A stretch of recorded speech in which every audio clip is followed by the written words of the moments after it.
Welcome to Radio Labyrinth Presents. I am your host, Steph Swain. And to those of you who listen to our regular weekly podcast, you know the only thing that I'm more passionate about than TV and movies are dogs. I talk about it endlessly. I know it drives you guys crazy sometimes, but we do have a lot of listeners who love them. And specifically, the animal rescue community is very close and dear to my heart.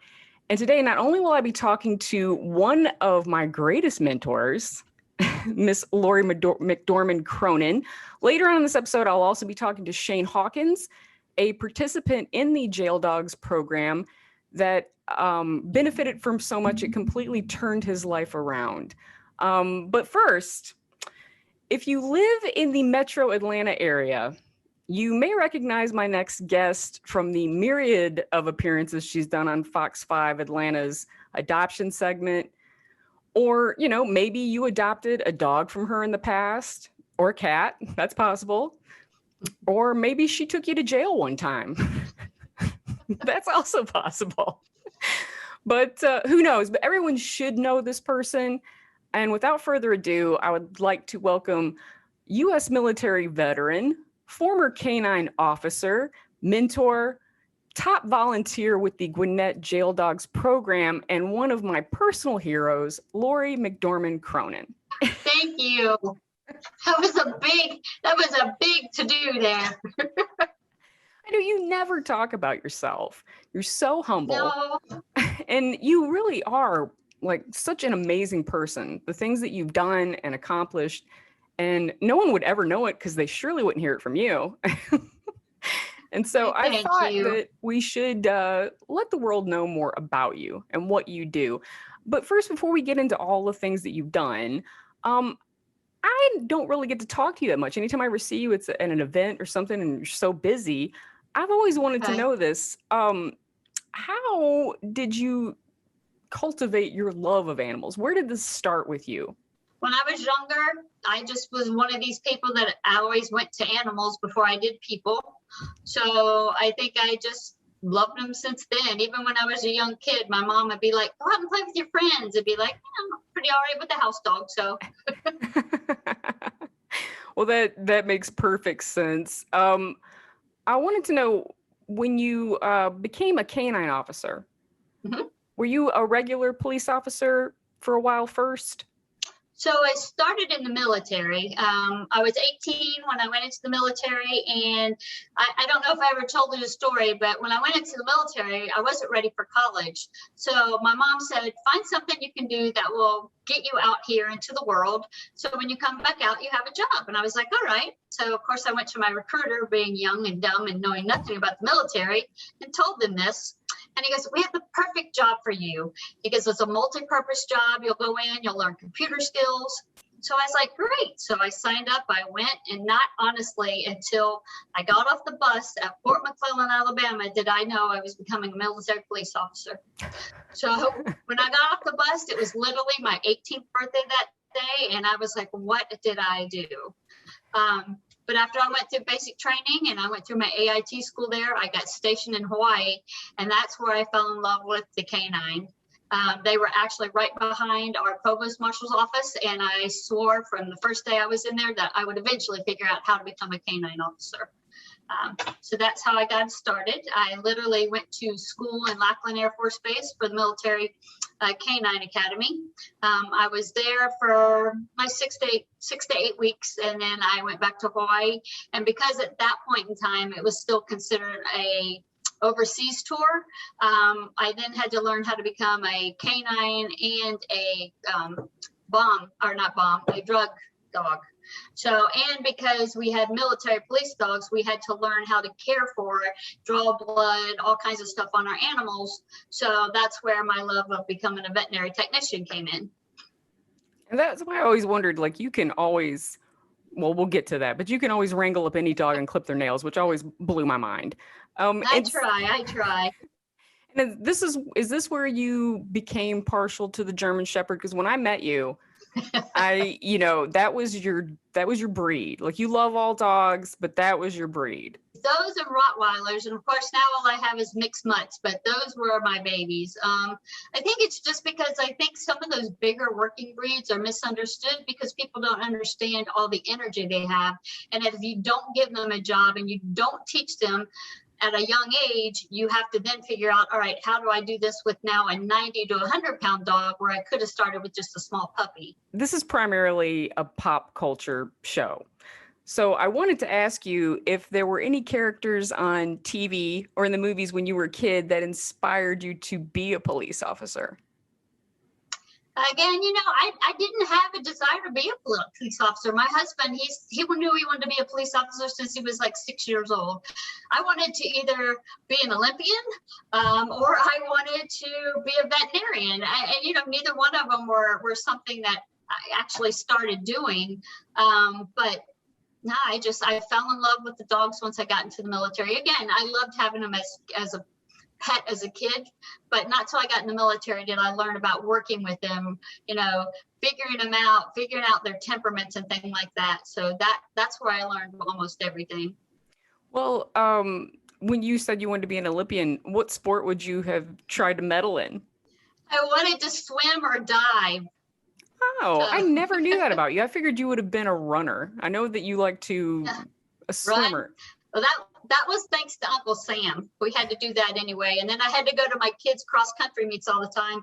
So I figure while I'm sitting there for practice, I might as well get out there and run right there out there. So, but no, I loved diving and I loved swimming. So you left the military, and then as soon as you got out of the military, is that when you became a police officer? So I came home, and when I first got home, I looked into veterinary medicine because that was something I was just really picking up on and learning when I got out of the military.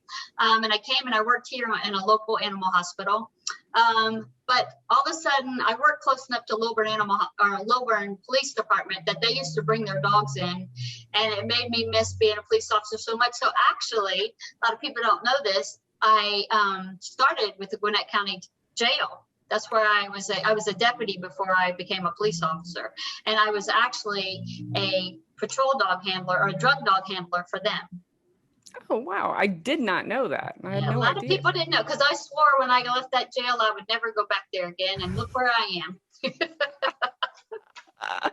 am. So eventually, I guess you left there and then you started patrolling the street with your own canine. Who was your first canine partner? His name was Gage. He was probably here in Georgia. His name was Gage. He was probably about a 75-pound Rottweiler.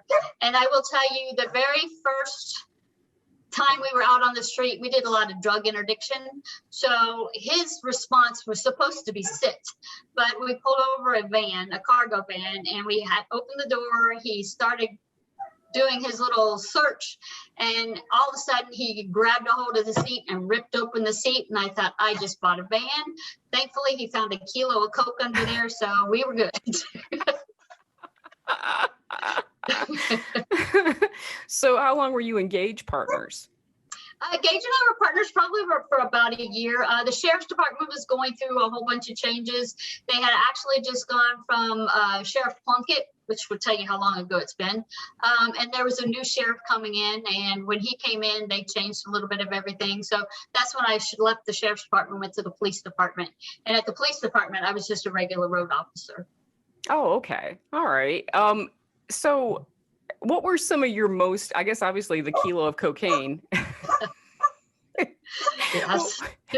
What were some of your most memorable moments from patrolling with your dog? Probably a lot of ours, because it was at the jail. We would do some patrolling, but it was more high risk warrants and stuff like that. And then we would actually take the dogs through the jail to do like drug searches and stuff like that. So it was just things like that. I really enjoyed going out, though. I will tell you, one time we had to go to a fight, and I got out of the car, and of course, being a smaller stature female, no one thought anything about it. But as soon as my partner Gage got out, they were like, "Oh, okay, we'll listen." So, well, when I met you, I was coming from Fur Kids, which is, it isn't like 100% no kill, but it's pretty close. And Right. I'd never volunteered at a county shelter. And at that time, Gwinnett was forced to euthanize for space, and it was super Right. sad a lot of the time. And that's changed over the last couple of years, hopefully never to return. Yes. But they would have lost a lot more if it weren't for your efforts and your leadership. No, seriously, they really would have. I mean, the page that you started, the videos, I mean, it was just, what led you to volunteer there? Actually, I started volunteering at the Georgia SPCA under the tutelage of Jane Stewart, who is now with Planned Parenthood. So she got me really involved. And then I had started at our shelter because I had been involved in the county, and just a lot of turmoil. As you know, working with rescues, there's a lot of drama. Mm-hmm. So I'm not drama. I'm there for the animals. So at one point in time, I had been at Gwinnett County and I left. And then I came back, and that's when we had the opportunity to do what you helped us do fantastically with, which was get out, showcase the animals. Our job was to find rescues for these animals because they weren't getting adopted out fast enough. And like you said, if they didn't get adopted or they didn't get pulled into a rescue, they were euthanized. You were such a steady hand.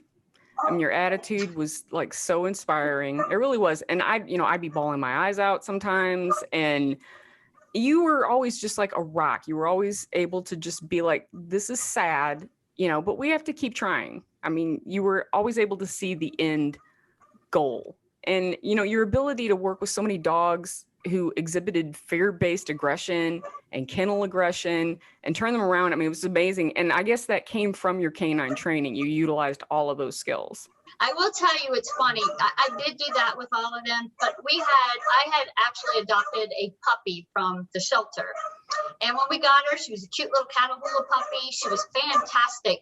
But by the time she turned about 2 years old, she became aggressive towards our German Shepherd and our other dogs. And I was like, I can't get rid of her. So what do I do to get her to mold into the family? So Cody, is actually the dog that got me to be more in tune with watching animals, watching their body behavior so I could interact or get in there before she did anything. So Cody's actually the one that got me where I was able to watch more of the dog's signals and signs, even more than the patrol dog handlers, because they know their training already. But when you have a dog that you're watching just body language only, it's a lot more labor intensive to watch. Oh, I could imagine. Who is that Boomer? Is that Boomer? That was Luke. That's Luke. Yeah, he's up there celebrating. Him and Tucker are outside the door celebrating. Tucker, another came from Gwinnett County. Yes. I remember he had the little turned out feet. His little. Yes, he was born with toenails but no toes, so his toenails grow out of the pads of his feet. Oh, but he does great now. I mean, he's fantastic. I have learned though. I foster failed with Boomer through the Georgia SPCA. I foster failed with Tucker through actually Canine Pet Rescue, and then I foster failed with Luke through the jail dog program. So no more fostering. That is one of the only drawbacks to fostering. Really, is sometimes you fail. Yes, you have to. I do. And actually, which I hate to even talk about him, but one of mine that I lost a couple of years ago was there at the time. Prowler was his name. And he just became our heart and soul. And unfortunately, we lost him completely. Anyway, but there's like so many great animals at the shelter. It's crazy that people would actually go out and buy a dog when there's just, any dog you could want is at the shelter or in the Gwinnett Jail Dogs program, because you guys have every breed. And how did you get involved with Gwinnett Jail Dogs? So through the working at the shelter, we used to work with Dennis Cronenfeld, who actually started the Society of Humane Friends. And Dennis would always have an adage. He said, I will take a dog into my program if it bites me, And I was like, well, that's easy. So, but he was always there for the little dogs. But the jail dog program actually started out by taking dogs from the county shelter that were never going to get adopted. And even if a rescue wouldn't take it, they took it to the jail to see if the handlers could actually start working with them. A lot of times it worked. Sometimes because the jail is so much more intensive, as it has so many people there, or it echoes and it's loud, some of the dogs didn't do as well there. But that being said, that's what the jail dog program, that was with Dennis, and then at the time the sheriff, Butch Conway, they were in cahoots together and they started this program, which has been fantastic for the jail dog, for the inmates at the jail. I mean, and since I remember like when they were adopting out a fair amount, but since you have become involved, I mean, they adopt, you guys, how many dogs have you adopted out in the last year, would you say? So when I first got there, I've been there about 3 years. We celebrated, after about a month or two, we celebrated their 500 adoption. You have to realize though, at that point in time, they were just taking very hard to place dogs. They weren't taking in cute little fluffy things, puppies like we do now. So I think 500 for what they were taking was amazing. Now we're almost up to 2,000 adoptions, but it's just been, we have 18 puppies right now. So doing that wasn't something they did before.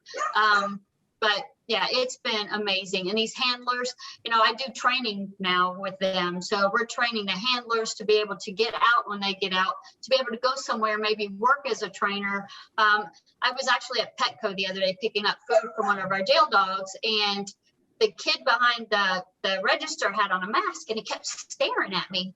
And I was like, I finally get up there and he pulls down his mask. He goes, Miss Lori, it's me. It was one of our handlers. So he had actually been there about 2 weeks, and he goes, because they hired me because I had the experience from the jail. And he said, eventually I hope to be able to work with the training. So we had that. We recently had one of our handlers get out that he took his dog with him, and he's actually already started his training. So it's been fantastic. Yeah. And what is the recidivism rate for the men that participate in the Jail Dogs program? I will tell you, some of my best handlers are frequent flyers, but they normally, so the guys that are in our program are usually there for drugs. We have no kind of assault, anything like that, no hard charges like that, but they're usually in there for drugs, bad checks, stuff like that. So a lot of our offenders that are in there for the narcotic aspect, when they get out and they go right back to where they were, they usually end up back into the program. That being said, they come in, they give them 2 weeks to kind of dry out, see how they're doing. They come back into the program. We work with them again and try to get them in the right direction. I don't know if you saw the other day, so the jail dogs have actually been on Pit Bulls and Parolees. They've been on one of their episodes. Oh. And they actually put out a plea. It said, if you've been in prison, please apply.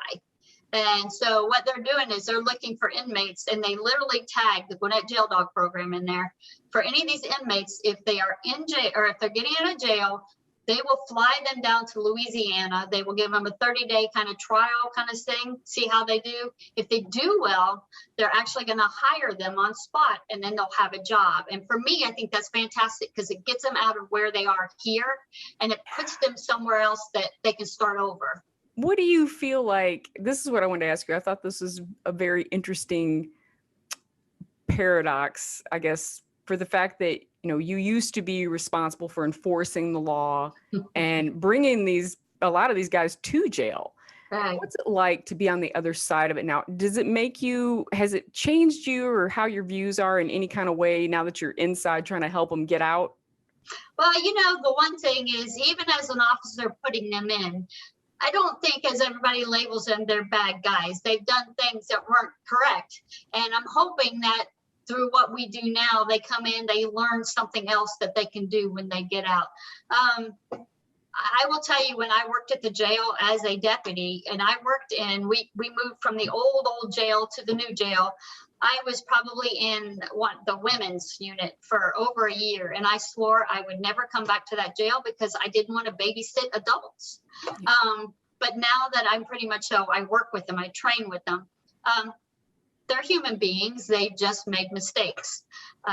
But yeah, I couldn't imagine being anywhere else, and I can't believe I'm saying that, because I wanted so bad to get out of those units. I was like, you know what? We're all adults. They should be able to take care of themselves. It makes you kind of look and see, all right, maybe they don't always have some of the things that we have. As in, for them, they go right back to where they came from. So if they don't have support or something to help move them into the right direction, they'll come right back again. And like you said, this whole thing with pit bulls and parolees, getting them out of here. Right. Getting them out of the state, away. Yeah, your environment does directly influence how you become sometimes. It really does. What do you think is one of your happiest moments since you've been volunteering with the jail dogs? I think my happiest moment actually was when this handler just left with his dog. I mean, because we're not a big fan of letting our handlers adopt their dogs. We'll let their families adopt them, because we do have a high count that turn around and come back. And I want to make sure that our dog is taken care of, even if, they happen to come back to jail. So we had been in contact with his mom for over a month, and they were all excited. And the deputy actually decided to let the dog stay in the unit with him until it was time for him to leave, so he could continue working with them. But I think that was probably my happiest moment, especially getting to watch him to leave. And then when he came out of the jail, we sat and we talked a little bit, where I wasn't a volunteer, but I was another human being to him. He was like, this is something to me that, it got me from point A to point B. I could start over again.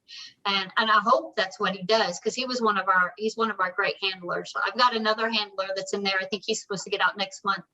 And I brought him a new dog today, because his dog got adopted yesterday. And I brought him a new dog today. This guy never smiles. So I brought him in a puppy today, and I said, "This is yours." And he's like, "Mine?" And he starts smiling. So by the time I left, I was there 30 minutes. He was already in his room. He had the puppy. It's a puppy sitting. So to keep them doing stuff like this is fantastic. And do the dogs, do they stay in the room with them, or they go in a separate area at nighttime? They are in the room with them 24/7. I don't know if you had a chance, check out our Facebook page last night, but I posted one. The handler's all curled up with one of his dogs. So normally there's enough room in each room that they can put a crate in there. And we try to crate train all the dogs, because most people, when they adopt a dog, they're going to have to go to work. So we teach them how to be in a crate while they're gone. But most of the time you'll walk through, the deputies tell me at night, they'll go through and they're doing cell checks, and the dogs are curled up with the handler in bed. And so I think that's just kind of a relief for them. I had one handler, he told me that he was very thankful for the dog that he had. He got him through some hard times, and he was somebody there to listen to. And it was actually, I'm looking at your little screen thing behind you, it was Bandit. So his handler just said, he goes, it was just rough. And he goes, I had Bandit there to hang on to cry into, to talk to. He didn't talk back. He didn't get mad at me. So. And Bandit, I mean, you guys had him for how long? 5-6 years? Until he finally got adopted? I think he was there quite a while, yeah, because he actually came to us. He was fine when he came to us, and he had an adverse reaction to a heartworm treatment, and it put him into his wheelchair. And he got adopted 3 or 4 times before he finally found the writers, who gave him a fantastic home for the year that he lived afterwards. They really did. It was, I wanted to ask you, what shelters, or where do you get most of the dogs that you have in the program? Well, most people know we are actually Society of Humane Friends is our foster. They pull for us. So basically we get all our dogs. Chandler will say, hey, I've got a bunch of puppies up in Walker County. So we'll go up to Walker County and get them. We have pulled from Gwinnett. As you know, things are changing with the shelter. So we're hoping to get back in there with again. We do a lot with Barrow County. Trying to think who else we do. A lot of times, though, Chandler's able to find us dogs that, she'll find from owner surrenders and things like that. That's why we have a gazillion puppies right now. So, well, then that leads me into what I wanted to talk to you about. Let's talk about how bad things are right now with the mass dumping of pets. And you've been volunteering for quite a while. Is this pretty? out of control compared to what you've seen over the years? Is this like more than usual? Well, right now I can tell you we are starting to see people are bringing their dogs back that they adopted during COVID, during the pandemic. So they're all starting to, we're too busy, we don't have time. And this is stuff that we all ask when we do the adoptions. Hey, is this something you're going to be able to do when you go back to work? And most of them are, yeah. I think we've only had 2 brought backs for that. But I do know other rescues, the shelters are filling up because people have gone back to work. As well as I do, July is usually the worst because of fireworks and everything. And then the school gets ready to start. They adopted a dog in the summer and now they're taking him back to the shelter. So Gwinnett is starting to fill back up again. During the pandemic, I mean, it was fantastic for all the shelters because they were, animals were getting adopted left and right. There was a point in time that they didn't have any animals to adopt out. But of course, we're back to ground zero again. Yeah. So, but again, I think until they maybe implement some different kind of rules, I have a brother that lives in Minnesota, and he is just blown away that we can go at a shelter and there's animals there. And I'm like, what do you mean? He goes, we went to the shelter to get cat the other day, and he goes, the shelter could hold about 100 animals. He goes, there was 4, 3 dogs and a cat. And I was like, well, why is that? And they actually have a mandate that how we used to have to pay car ad valorem tax. If you have a dog or a cat and it's spayed or neutered, you pay $5 a year. But that $5 goes back into rescue, goes back into shelters. If they're not, and you're not a mandated or state mandated breeder, you pay $500 a dog. So that's something that they've been able to help curb, the overpopulation up north. As well as, we have rescues sending dogs here from the south up north because there are not any dogs to adopt. Yeah, and that's a lot of people, if you're not in this, if your page isn't full of sad dog posts from all these rescues that we follow, you don't realize how much worse it is in the South than it is most anywhere else in the country. Especially up north. Up north seems to have gotten it together. I mean, sure, their property taxes are horrible, but they've got the homeless pet thing kind of sorted out. And yeah, I mean, so do you feel like that's the best way to stop the backyard breeding? I think so. I think a lot of times, like we were talking about earlier, we try to pull from some more rural places like Walker County because to them, it's just, hey, my dog had puppies. I have 30 puppies now. So, and nobody gets them fixed. So that's why we kind of try to help those counties out even more than we have with Gwinnett recently, because they have smaller shelters and they get filled up quickly. I will tell you what I love about Walker County is, so we went up there a couple months ago and we pulled some puppies and some adult dogs. And normally we'll meet them in Cobb County so we don't have to drive all the way up to Chattanooga almost. And she said the reason they didn't meet us is because they were driving animals to New York, so they didn't have to euthanize. Wow. So to me, that tells me it's a small little area. It's a small little place. So I think they're trying to do everything they can. Barrow County's the same way. I mean, I adore Jackie and them over there. They're fantastic. Like I said, things are changing at Gwinnett. I really hope that we get involved with them again because, it was a great thing while we were working with them. Oh, sure. Yeah, we got, and I believe the amazing Katie Corbett is back, from what I understand. And if you're in the rescue world, you know that name, Katie Corbett. I'll probably hopefully try to get an interview with Katie at some point also. They would do that in a heartbeat. Well, if you could change one thing in the rescue world, if you could think of one thing that would make the greatest impact. I will tell you, and this combines my whole police to rescue thing, is as us animal lovers, we see animals as beings. We see them as a living, breathing being that we need to be held responsible for and be responsible for. And the other aspect, and as I think a lot of people see it, it's their property. So I think that maybe if we could find out and get rid of the gray line in between the middle, I think that would help. I think laws to go ahead and help with the spay and neuter is a huge thing, because I think with spay and neuter, we would get rid of some of the animal population that doesn't need to be. That's why I love the Society of Maine Friends. We do the spay neuter clinic, we do the vaccine clinics, because I know it's been rough. We had a lot of people coming in, they're saying, during COVID, we didn't have a job or anything. And we appreciate the fact that we can come in and get a vaccine for $10. So that you have those people out there that try everything they can to keep their animals, even during the worst of times.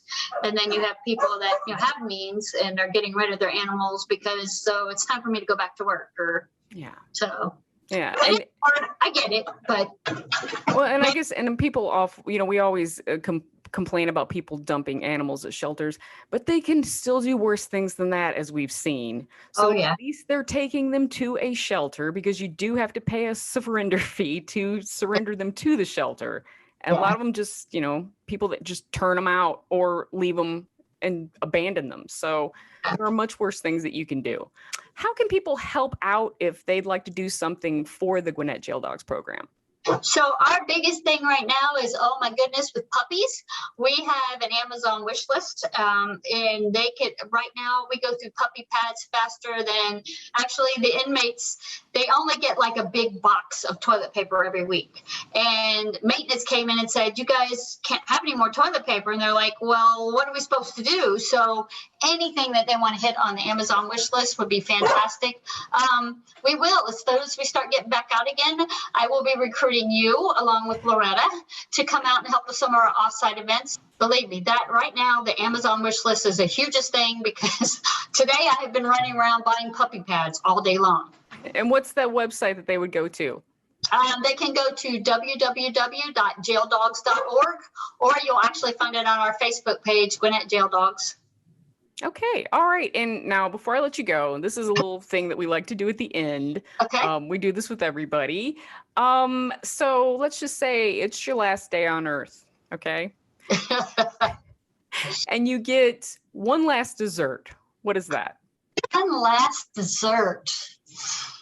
I don't know. I'm a big, huge, it's funny. I like chocolate sometimes, but sometimes I like fruit. So let's just say chocolate covered strawberries to get it all. Oh, okay. And it would have to be like from edible arrangements, like that perfect. You get to watch one last movie. What would that movie be? My favorite movie of all time is probably A League of Their Own. I don't know why. I love baseball. I don't like baseball right now because we've been so busy, but I love baseball, so probably A League of Their Own. That's a great movie. And that's a feel-good movie. It's a good one to leave the earth with. And, it is. And there's one last song playing as you exit the stage and go into the light. What's that song? Who Let the Dogs Out? There we go. Who Let the Dogs Out. That's perfect. Okay, well, tell us where we can go if they want to follow you and the program. So basically, our website is just to adopt. But if you follow our Facebook page, I don't know if you've seen it recently. So we're doing a spoof on the Olympics. So we're doing the jail dog games. We have a dog on a skateboard. We have a dog on a surfboard. We just did our track and field events. We did our gymnastic events. So we're going to be doing this till I think August 8th is the last day of the Olympics. The handlers are having a blast doing this just because they're having to literally put their skills from where the training that they're doing. I walk in every day and they're like, Miss Lori, I got to show you what I can do. I got to show you what I can do, which to me is fantastic because that means they're working other than on Tuesdays on our training day. So we're having a blast. That's awesome. Well, Lori, thank you so much again for everything that you do for the animals. It cannot be overstated how much you have done. I know that you would never tell anybody, and I'm so glad that you came on here and let me just make you talk about yourself. I appreciate what you're doing, and I appreciate how you're bringing a light to rescue and a light to people adopting animals. I mean, it's needed. Awesome. Well, I will see you at August 13th. You let me know, and I will be there. All right. Thanks, Steph. All right. Thanks, Lori. Bye-bye. Welcome back to Radio Labyrinth Presents. I am your host, Steph Swain. And earlier in this episode, I spoke to Lor McDorman Cronin, who is the volunteer extraordinaire at the Gwinnett Jail Dogs program, aka Operation Second Chance. And Lori, she praised the handlers so much. And, she couldn't do it without the handlers. They've saved so many dogs there. And right now I'm going to talk to a former handler, Mr. Shane Hawkins. Hello, thank you. Hey, Shane. I'm so excited to have you on the show. And I mean, your story is, it's such a great story that I think a lot of people could relate to. Yeah, most definitely. And I'm glad to be here. Thank you. Thank you for having me. Well, let me ask you. So you became an inmate at Gwinnett County in, was it like 2014? Is that right? Yes, that's when I went in and then I joined the jail dog program in 2015, and I was there from 2015 to 2018. And now, and when you came into the jail, the program had been in existence for about 4 years at that time, right? Yes. Yep. And so you, I guess for like a year while you were in there, you just kind of watched this whole thing going on. At what point did you say, I want to be a part of this? Well, I heard good things about it, and I didn't really like the place that I was in before that with all the the other people, but they said that there's a dog program on the bottom level, and then you could be there and get involved with training dogs, and it's really good and all this stuff. I heard good positive things about it, so I wanted to try it out. So I went down there, and the moment I went in there, I could just tell the difference of the atmosphere. I mean, it was like, this is the place I want to be. And I wanted to take full advantage over everything. I wanted to learn. I wanted to learn how to train the dogs, listen to everything the trainers were saying. I wanted to be able to watch the videos that were provided by the jail, read the books, and get very involved with it. And, that's what I did. And I enjoyed every bit of it, man. It was a great, great thing. Dennis was there a lot when you were there. Is that correct? Yes, he was. And Dennis, actually, he became a really good friend of mine. He'd come in, he'd talk to me, he'd tell me good positive things like, thank you for going the extra mile here. I mean, he saw the difference that was being made there. And there was a trainer there, Charles, at the time too. He was the head trainer there. And everybody, they were good people. And I just was able to develop and have a good relationship with everybody, and stay out of trouble, and just did what was right, needed to be done. Well, what was your experience with dogs when you were growing up? I didn't have a whole lot of experience. It was when I was younger, my neighbor had a pit bull that was very aggressive. It didn't like people. It would try to charge the fence and, go after them all the time. And one day I went up there and I thought, maybe I can befriend this dog and maybe get it to trust me. And I was able to. I got some ice cubes from the neighbor because they told me that the dog liked ice cubes. And I went to as far as I knew that leash would go with the dog, because it was on a runner. And I sat down there and I let it do its bark, and I just stayed calm. And once it started calming down, I gave it the ice cubes, and I started developing trust. And I noticed something then, and it didn't really hit me till later on in life, after the program and everything, that I had something that God gave me, a gift that able to connect with dogs. And it was there in that program, the jail dog program, where it came alive, and I was able to really, connect with that. I found like a lot of people that I've met in rescue, part of why you get into it and working with dogs is because you kind of see something of yourself in these dogs, like being discarded, or, nobody, you didn't feel cared for, and you just like, you want to help save them. Do you feel like that? Did you feel like that with some of the dogs that came into the program? Yeah, most definitely. There was all kind of different dogs that would come through the program, and dogs have been beaten, abandoned, neglected, abused, never even had human contact before. And, dogs that were rejected, and I didn't have the best past, growing up. And so with a lot of that, like rejection stuff I was just telling you about, I was able to connect with that and know that, hey, and kind of relate to them, and I felt like I could get through to them and develop that trust and let them know, that I'm here to help you, not harm you, and stuff like that. And most definitely so. How long did it take you to realize that training dogs was actually going to be the career path that you wanted to follow? Well, I didn't really know until after the program. After the program, I was in there. Like I said, I was there for about 3 years, and then I left and I went to prison, and I was there for another 3.5 years. And I had all kind of thoughts running through my mind. I didn't know what doors would open up. I didn't know what I'd do when I got out and all this, but I know I love working with dogs and training dogs. And I definitely wanted to do something like that. Well, once I got out, there's a dog shelter right down the street from here. And I walked over to them and I started talking to them and I said, hey, you know what? I'm going to come over here and help you guys if you guys need some training over here, because I've got a pretty good bit of experience training dogs that have troubled or, basic obedience. And, I think I could help you guys out with no charge, And I started doing that. I started going there once, twice a week and working with them and showing them. And before too long, they started wanting to pay me. They started saying, look, we're getting a lot of good feedback.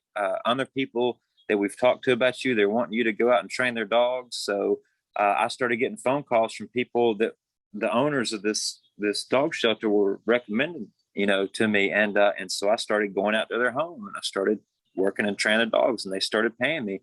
And I said, you know what? I think God's making this happen for me. I'm gonna start trying to pursue this. So I started developing and creating a website. I started, talking to him about my book, selling my book. Came up with some business cards and started advertising on Yelp, Google, Apple Maps, and it just started getting bigger and bigger. And before I know it, I'm the owner of a business called Trouble to Train, where I go out and work and get to train dogs every day. It's pretty cool. Well, I bought your book and your book is awesome. So I would say anybody, you can buy it on Amazon, Trouble to Train. It's a great book. The way that you write it, it just seems it's easy to understand, Right. Anyway, I wanted to ask, what was the scariest incident you had when you were learning how to train? I would say getting bit, especially by the big dogs. The little dogs, I mean, they might hurt a little bit, but the big dogs that had, a mean bite to them, I would say that. So have you been bit quite a bit? I've been bitten a few times. I would say, worst case bites, only one really, really bad case. And that was actually recently. It wasn't while I was in the jail dog program. I didn't really have too many severe bites in there. I had a lot of nicks and little things come up, but nothing that was extreme. Only one extreme case, and it actually just happened about a month ago. Oh, really?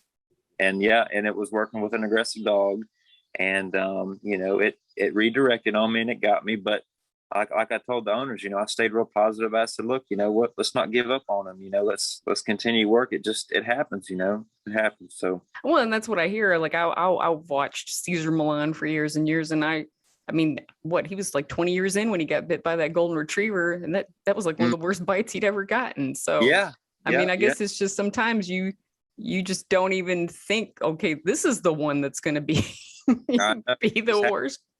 Well, what was can you tell us what's a day in the life, the routine of a handler when you're in the program? In the jail dogs program? Yeah. Well, when I was there, it was, we'd get up in the morning and we had separation dogs come out first.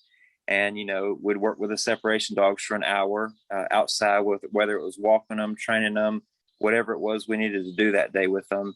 And then come 9 o'clock in the morning, they'd bring out the regular dogs. And then the regular dogs that, that would come out, people would work with them and walk them, do the same thing with them. But they would have separation and regular dogs come at different times, because the separation dogs obviously had either bad behavior, they were aggressive, or they were kind of dangerous, And so they kept them separated when I was in there.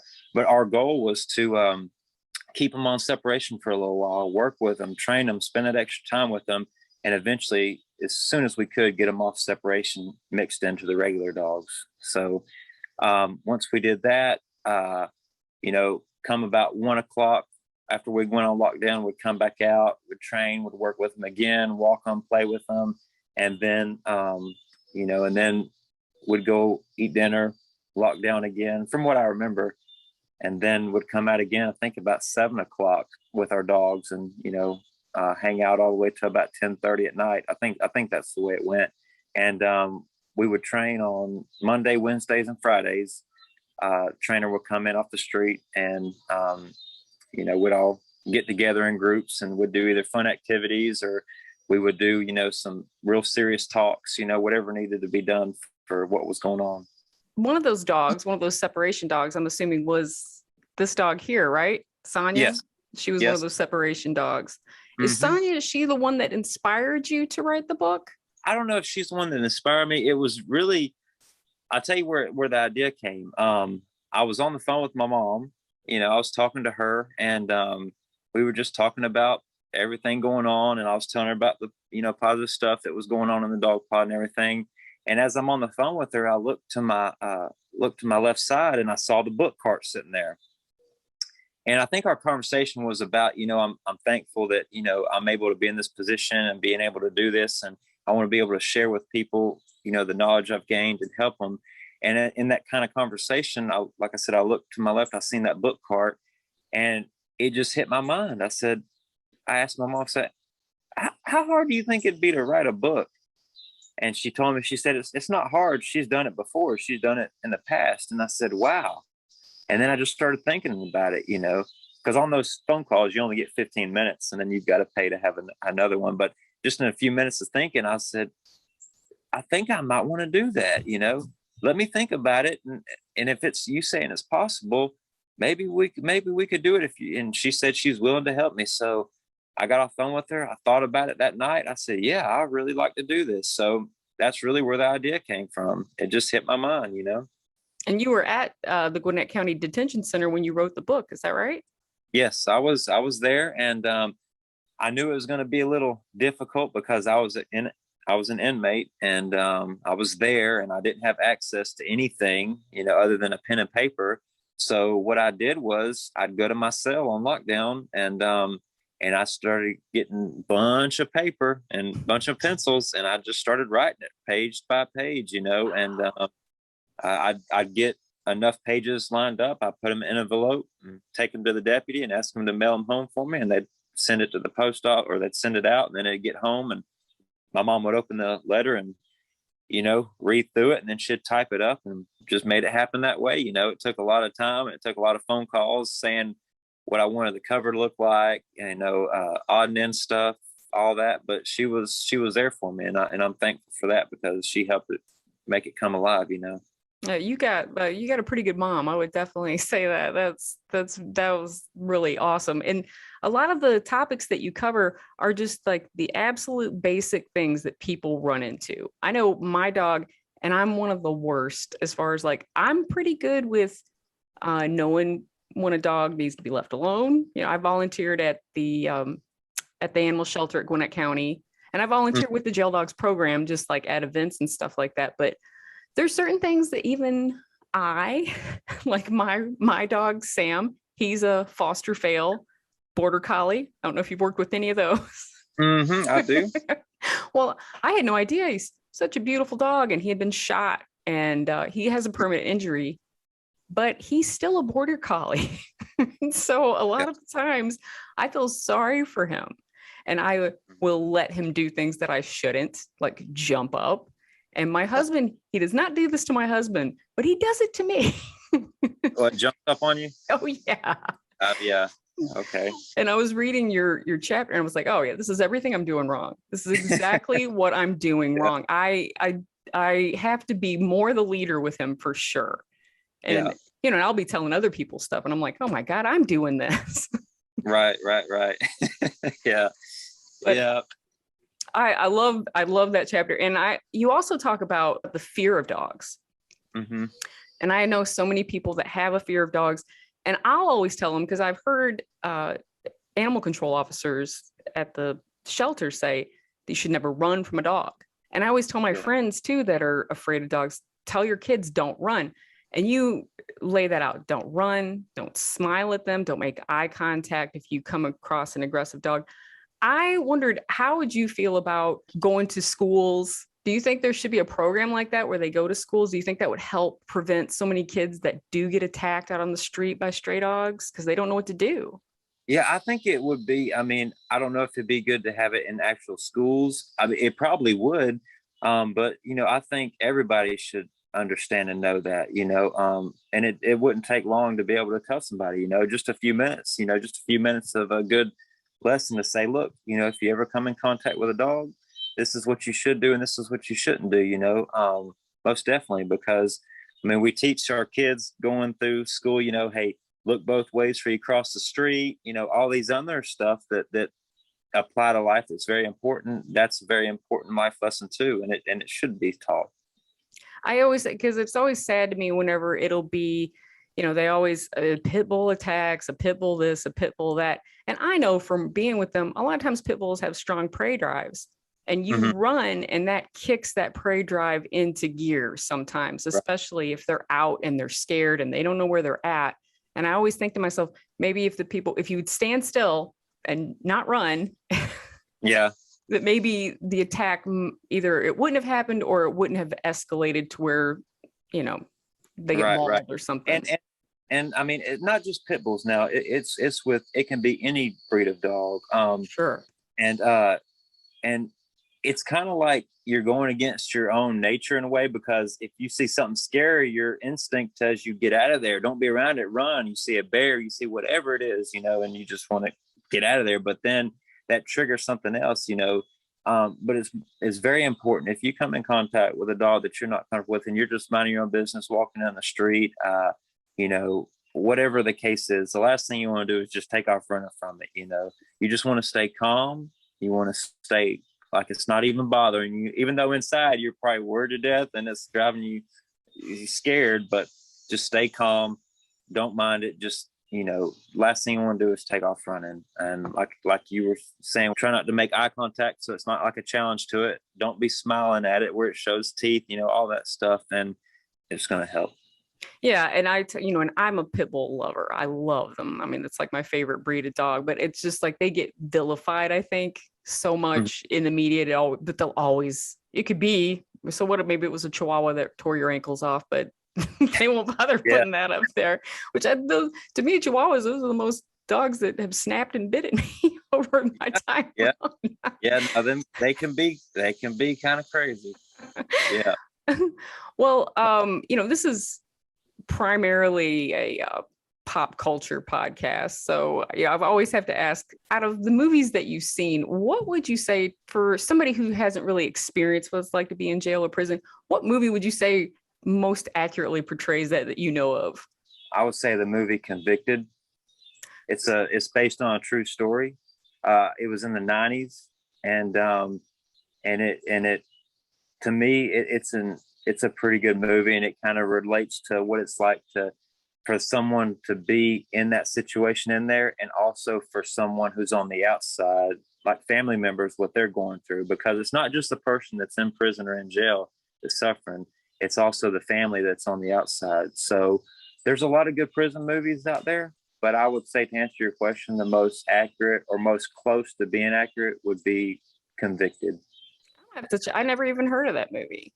Yeah, it's not a mainstream movie, I don't think. I don't even know if it made theaters, but it is good. It's based on a true story, and it's about somebody who went to prison, and his sister, they saw that they didn't have a good attorney, and he got hammered, like he got life in prison, and the judge just really did him bad. And so the movie's about his sister saying, okay, we couldn't afford a good attorney.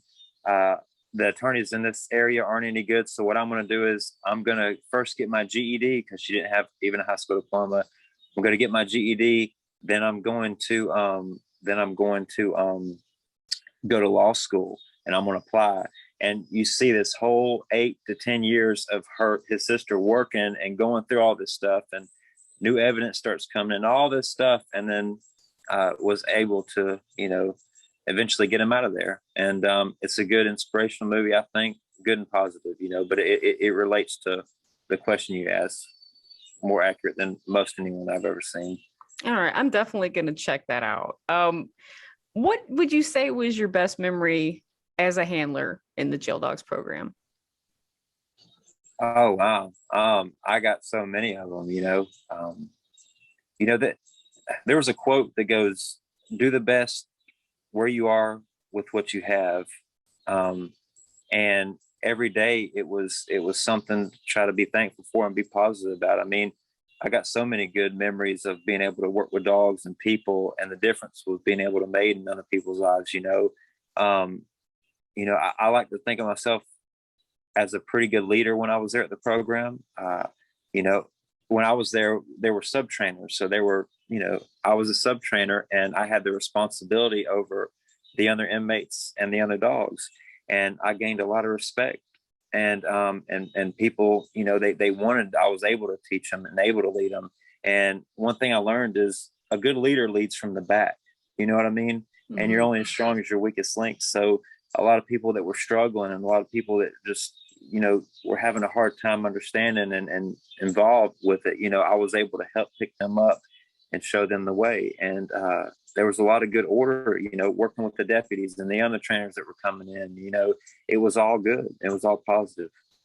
That's great. That's really great. I wanted to ask you, like, since you've been training dogs that are people's personal dogs, I would imagine now a lot of these dogs, they've had them since they were puppies. A lot of these dogs probably haven't had rough lives. Other than the one that chomped you real good last month, do you feel like it's easier for the most part training these dogs that have had cushy lives versus the dogs that came into the program? Well, it can be a little bit easier, just because a lot of people, they just want their dogs to do the basic obedience. So that I would say is 70% of what I'm doing, showing people how to teach them to listen, sit down, stay, relax, come, leave it alone, all that stuff. And then when I get that 30% call of my dog is aggressive or this and that, then it's like I spring to action, like, all right, here we go, and it's only because of what the jail dog program gave to me. We did have a lot of aggressive dogs in there, and I took it upon myself to want to be able to help them and want to learn what I needed to do, because they would have a 3-bite rule. This was when I was there. And that was if they bit 3 times or bit 3 different people, they'd have to put them down. And when they would hit that second bite, I had to be real careful. I didn't want them to have that. I didn't want them to get put down. So I would try to do everything I could to try to help them and get through that. And it was amazing, because we had a lot of them that were able to get adopted out that way. And so it was the program that showed me and helped me to learn this. And that's why now when I get that 30% call like that, it's good, because what I learned at the jail dog program. Did you ever see there was some guys that wanted to be in the program and you just knew, like, I don't think you're going to be cut out for this? Those guys every once in a while, you do. And it's easy. Everybody can tell, pretty fast if someone's going to be on board or not, because it's a team effort, and you're only strong as your weakest link. And if you've got somebody in there that just doesn't like it, doesn't want to do it, they're just there for the free ride and they're not there for the dogs. No one, especially that's been in that program, as a part of that program, it's like an irritation, and no one wants that involved with it, and so right. But yeah, you would get that every once in a while. And obviously, the deputies, once they're aware of it, it's in having a good structure like that, having everybody on board and a good team. The deputies like it too, because it's a good environment. It's less stress on their day, on their job and all that. So if they get somebody that comes in that's just not with it and either might cause problems or whatever the case is, they don't think twice about, getting them out. So, yeah. Earlier in the episode, when I talked to Lori, she was telling me that one of the toughest things for the handlers to deal with when they get out is going back into the same environment. Right. And how it kind of fosters the crime or whatever it was that landed him in the jail in the first place. And she said it seems to be one of the main reasons that she'll see a handler come back again, which she said it does happen. They come back, and then a couple of weeks, they just put them back in the program. So that's what I was going to ask you. Do you kind of echo those sentiments? Yeah, it that can be true, because as for me, I grew up in Buford, it's right next to Lawrenceville. And I grew up there my whole life. And that was kind of my old ball field, that's where I got into trouble. That's where I had a lot of, like I said, with my childhood, that, it wasn't all that great. So I had a lot of that stuff involved there. And, I wanted to be able to start new, because I've never really been able to go to a new place, live somewhere new, and have a fresh start in life like that. And now I do, because I live in Tennessee now. And, I've moved away from that, that old street. And, so the people that I'm involved in my life now are really successful people. I've got friends that are business owners, people that own hotels. I've heard a saying before, show me your friends and I'll show you your future. So when I got here and I started, developing relationships and started to meet people, I wanted to be able to be around good, positive, strong, successful people. And that is going to help me, advance to the next level. And so that's what I started doing, and it is possible, I would say, if you did have to go back to your old street, it can be done, but it's not what's the best thing to do. If you have a chance to start fresh, start new somewhere like that, like what I've done, so far it's been working great for me. And I'd say definitely, And recently, just this past spring, you actually came back to the jail and gave a talk and spoke to some of the inmates. Did you not recently? Yes, I did. And it was very good. I was glad to be able to do that. And, my message was, you can do it. You've got to make up your mind while you're here, make up your mind while you're here that you want to change, that you're tired of this lifestyle. And, it's going to be hard, but you don't give up, whether you were involved with drugs, alcohol, whatever the issue was, you've got to take that option off the table 100%, because what I started realizing and started seeing was people that were coming back to prison or back to jail. What was going on was they'd get out. They were expecting everything to go good. I can't wait to get out. Can't wait to get home. All this is going to be good. And then disappointments come. Curveballs in life start happening.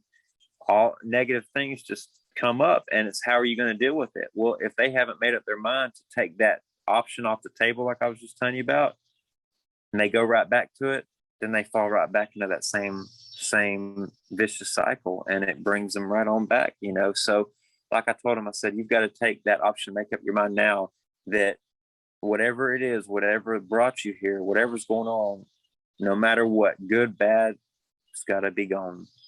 Do you feel like it resonated with some of the guys there? I think it did.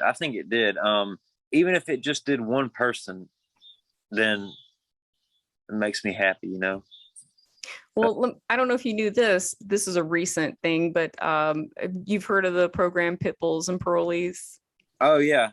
I don't know if you knew this, but Lori said that Tia Torres is just recently contacted with the jail dogs and said that she's willing to, any of the handlers that graduate from the program and they get out, that she'll pay for them to come to New Orleans and give them a job there and put them up and give them a 30-day probationary period, just to kind of get them out of that environment, to let them start someplace completely new. And yeah, which I think is incredible. And I wondered if your operation ever got so big, would you ever be willing to do that for a handler at the jail? Most definitely, and I mean, I'm willing to do that type of stuff for free, no matter what, just like me going back to the jail. I wasn't asking for anything. I'm wanting to help, and I'm wanting to give back, and I want people to succeed. That's my thing, I want to help lift people up and show them, it can be done. And whatever advice needs to be given, I want to be able to help. And so if I got to a point, like let's say my business keeps growing and it gets to that, oh, you bet, I definitely would, for sure. That's awesome. Well, we like to do this thing at the end, and it's kind of like a silly thing, and we call it final questions. What it is basically, if this was your final day on earth, okay, you knew this was your last day, what would be your last dessert? I just say a regular old milkshake. Oh, okay. What flavor? Vanilla, probably. Oh, okay. All right. Yeah. That's a classic. Nobody's going to turn out a vanilla milkshake. Hey, look, it's my last day. It doesn't have to be exotic, just give me regular old milkshake. Well, what would be the last movie you'd watch? Oh, I would say A Knight's Tale. Oh, that's a good movie. Oh, Heath Yep. Ledger, Gone Too Soon. Yeah, yeah. So you're exiting the stage, you're going into the light. What's the last song that's playing as you leave? I like Christian music. I do. And so I'd say any of Zach Williams, and I would say if it was country music, Luke Combs, any of it. You just do a random shuffle and let it pick one. Okay. Something happy and uplifting, I guess. Thank you so much for talking to me. Can you tell us what part of Tennessee are you in if somebody wanted to come and have their dog trained? I'm in Wallen, Tennessee. It's right next to Maryville. And, my business is open Monday through Sunday because like I learned at the JEDO program, training can be every day. Every day you can do something. My website is troubletotrain.com. You can visit the website and you can check out, a lot more. You can get a little bit more information about how I do things and a little bit more understanding about the business and all that. But that's where I'm at, over here in Wallen, Tennessee. Well, thank you so much, Shane. And I wish you all the best and that things just keep getting better and better for you. I don't see how they couldn't. You have such an incredible attitude and it's very inspiring to anybody that would see this. So I really appreciate it. All right, Steph, thanks for having me. Yeah, no problem, man. Thank you so much.